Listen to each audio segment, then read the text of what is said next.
Tun yarimlab qolgandi. Azizbek uzoq ishdan so'ng uyiga qaytdi. Eshikni ichkaridan ilib, charchagancha divanga o'tirdi. Hali ham choy qaynatmagan edi.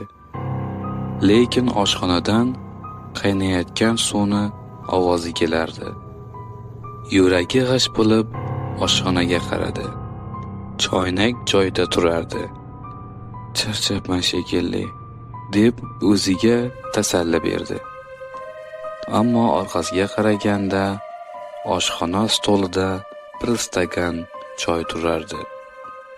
Qo'rqib chiroq tugmasini bosdi.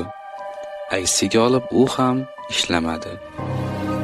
Shu payt yelkasida sovuq nafasni his qildi. Go'yo kimdir orqasida turib unga pichirlardi.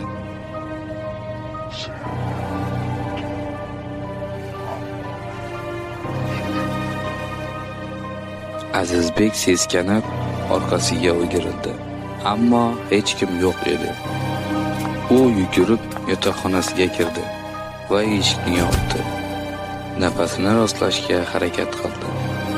Telefonni oldi. Ekranda qora siluet aks etardi. Qo'li qaltirab telefonni tushirib yubordi.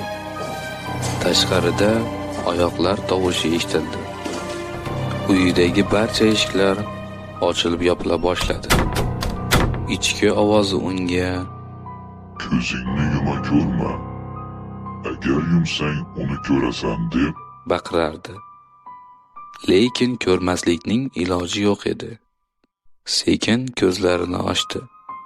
Uning yotoqxonasida buruq sochli, qip-qizil ko'zli, qora kiyimli bir mavjudot turardi. Azizbek baqirib qochdi. Uyining eshigiga borib urildi.